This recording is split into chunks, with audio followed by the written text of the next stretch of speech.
Традиционално, пред новогодишните празници, активистите од Сдруженијето Благородна мисија не ги забораваат најмалите сограѓани, кои не посетуваат училиште или пак немаат друг вид институционално згрижување, а живеат во семејства што спаѓаат во социјално ранливите категории.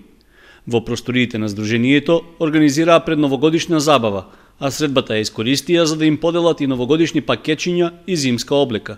Овој пат одбравме 50 дечиња кои што ги посетија нашите канцеларии и многу сме срекни кои што дојдоа и не посетија, нели?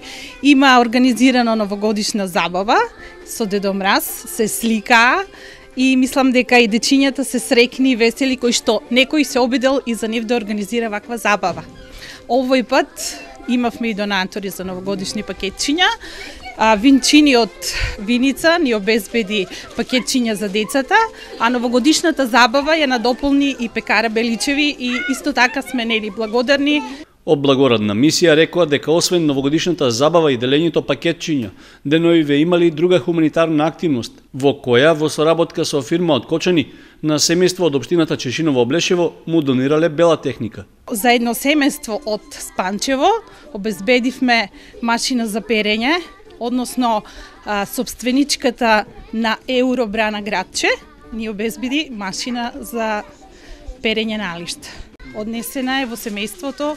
Тоа е семејство кој што нели едниот родител е починат и има 2 малолетни деца.